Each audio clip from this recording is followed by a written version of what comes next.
Hello Beauties, today I'm going to be talking about 5 ways to fight anxiety and to get out of your own head. Before I jump in, I'm Johanna. Welcome back to Beauty Beyond Fear, where I talk about strategic ways to find beauty in your everyday life beyond your fears. I haven't really talked about my anxiety on this channel yet, and the reason why I'm talking about it now is that this past week I had an anxiety attack. And I've had anxiety for a while, and I found that once I was diagnosed with progressive vision loss, my anxiety increased a lot.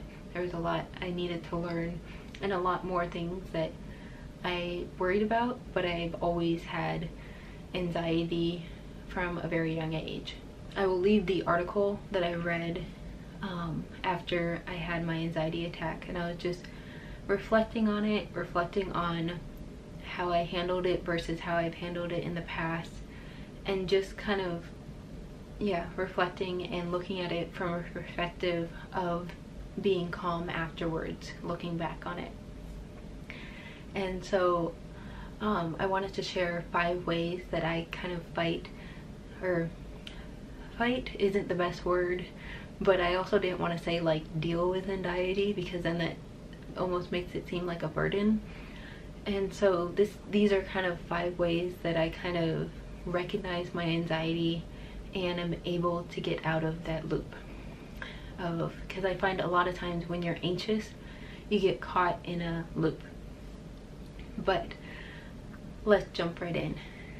The first way that I kind of recognize my anxiety and combat it is to talk about it. For me, the first step was not seeing a therapist. I see a therapist now. I've been seeing one for a couple years, and that helps a lot to be able to talk to someone who doesn't see me every day and kind of give that objective and kind of professional opinion.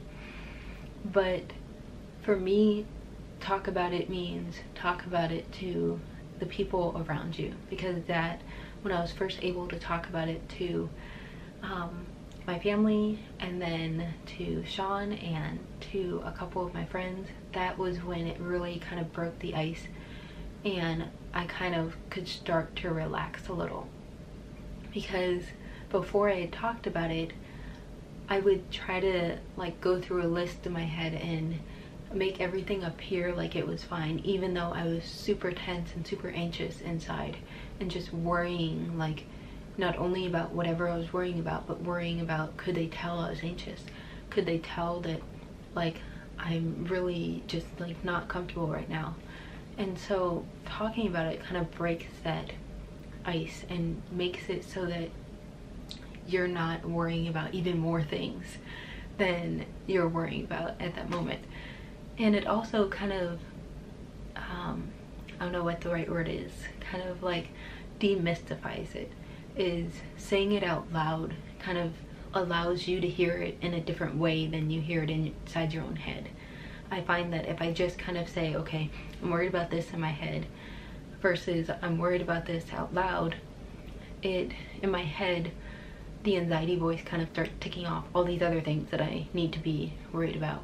Versus saying it out loud, I kind of hear it for the first time myself, and I'm like, oh, that's what I'm worried about. Or is it? Because saying it out loud, like I'm worried about like taking the bus. Well, I start thinking about it and I'm like, well, I'm not actually worried about taking the bus. I'm worried about missing the bus and being there and trying to figure out how to get home if I don't catch the bus. And so it's a different process of thinking it and saying it. And so I definitely recommend, if you haven't started doing so, is to just talk to one person in your life that you trust, their opinion, and just talk about your anxiety and say, or even just say, I've been feeling really super anxious lately about this.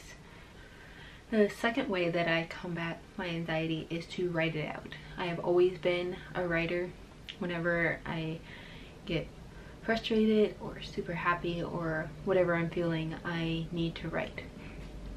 And so I just find, whether it's sitting down and writing out and saying, okay, this is everything that I'm anxious about at the moment, and just writing until I can't write.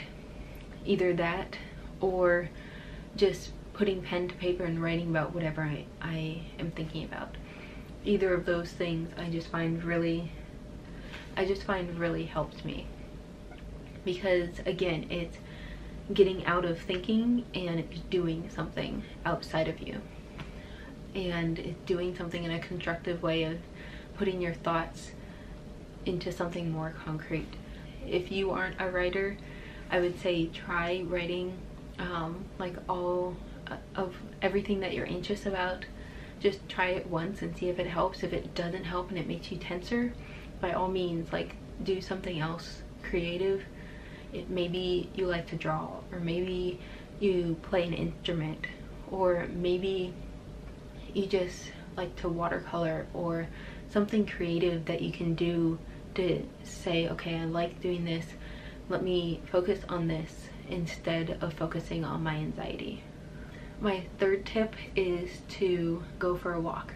Originally I wrote exercise, but to me, especially in January, the word exercise just sounds so stressful. It sounds like, okay, you need to have a full workout, you need to go to the gym, and like all these other things. And so the reason why I changed it to go for a walk, I've always loved walking, and even walking around the block helps me like move. I read somewhere in an article that like if you move your arms and legs, it just for some reason helps your brain to focus on a different part of the brain that deals with moving your limbs versus focusing on a mental state. One, it forces you to circulation. You move your body, and so you get endorphins.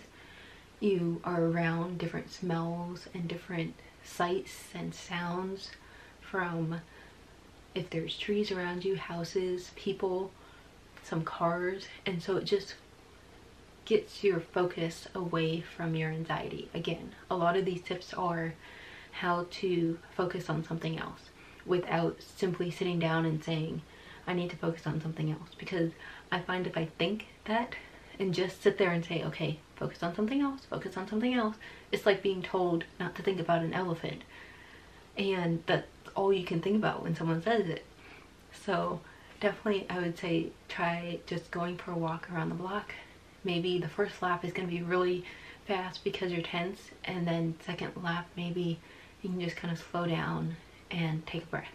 The fourth way I find that I can kind of combat my anxiety is kind of twofold, is meditating and praying. And I put these as in the same step, but as two separate things, because I find that meditating is very much about listening.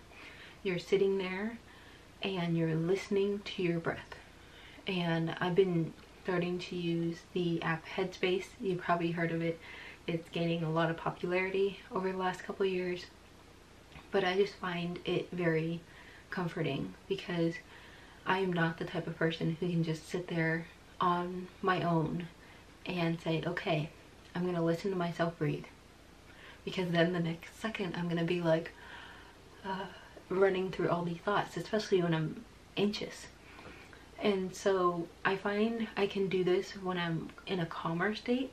If I am in a very anxious loop and just like all these different things, I sometimes can say, okay, take a breath, count to 4, and then let it out. But sometimes I'm so tense and anxious that this part of just meditating and listening does not help me very much to get out of that state. Once I'm out of that state, this is a great step for me, at least, to kind of say, okay, let's give some space between that mental state and me. Meditating, I find, is strictly listening. Praying, I find that it's more of a conversation. I can say in my mind, okay, Lord, I need help. Sometimes that's all I say. Sometimes I'll say a longer prayer, but I just find that that helps, because it reminds me, one, that I'm not alone, and two, it reminds me what I want to focus on. I don't want to focus on the anxiety. I want to focus on getting out of this state, and that just sometimes it really helps. And then I might say a longer prayer just to have that repetitiveness and get out of that state even more. Or sometimes I just might repeat one or two phrases that come to mind, and repeating that, I can just start saying them slower and slower until my breathing goes back to normal. My fifth and final tip for combating anxiety, and this is the one that I honestly, other than praying, I tend to use this one the most when I'm in a super high anxiety state, is to do something else. Sounds so simple, but literally doing something else. And for me, this category means reading, watching a movie that I like, or listening to a song. And in my mind, I kind of have a list of movies, books, TV shows, songs that I've seen a lot of times before, or I've read a lot of times before, and that I know would comfort me. And I don't really write that list down. Thinking about it, I've never actually written the list down. It's just in my head. And once I can kind of recognize that I want to get out of this state, I will kind of go, okay, I need something else to focus on. I need to read or watch something. One will just stand out to me. And recently, during my most recent anxiety attack, when I did that, the thing that stood out to me was the book The Martian. And I've read that book and I've watched that movie a number of times, and it's just one of my favorite books.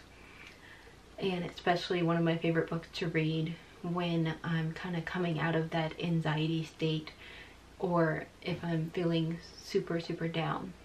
Between the dry sense of humor and the dire situation, I don't know why, it just, like, for some reason I really like it. But yeah, I would say, like, just try sitting down and saying, okay, what is there, a certain song or a certain book or a certain TV show or something that I like watching that just kind of calms me down. And maybe you write that list down, or maybe, like me, you just keep it in the back of your mind. And when you get in that high anxiety state of just saying, okay, I need to get out of this state, I want to read a story or something, or maybe listen to a song. Maybe listening to songs just like calms you down. Or maybe it could even be like watching a cooking show. Maybe watching someone cook, just like the methodic process of someone going through all those steps. Maybe that just like completely takes your mind off it, and you're just like, okay, first you chop all the veggies, and then you cook the veggies, and then whatever they're cooking. Yeah, it's just trying to find something that you enjoy, that you can get out of that state of mind. Because I find that once I get out of that state of mind, it's a lot easier to kind of give myself space, even maybe sleep on it, and then the next day I can kind of go back with a calmer, clearer perspective and say, what was I actually worried about? What was I actually having anxiety about? Because a lot of times I'll be thinking I'm anxious about one thing, and then I go back and look at it and I'm like, actually I was really anxious about this other thing. All these other lists were just a cover for what I was really worried about. And it just helps to get that perspective, because then you can hit the nail and say, okay, that's what I was worried about. And then ask yourself, can I do anything about it? What can I do if I can do something about it? And then if there isn't anything you can do about it, what can I do to just kind of focus on staying calm and saying, okay, if I can't do anything to control this, what's something in my life that I can do something to work towards? Yeah, I just find that I can't get to that kind of rational, logical way of thinking until I'm out of that state for a period of time. Let me know in the comments if you've ever used any of these ways to combat your anxiety, or if you have any suggestions. I'm always really interested in learning more about how my mind works and how my anxiety works, so I would love to hear how you deal with your anxiety. Remember to live confidently towards a better tomorrow. Bye, Beauties.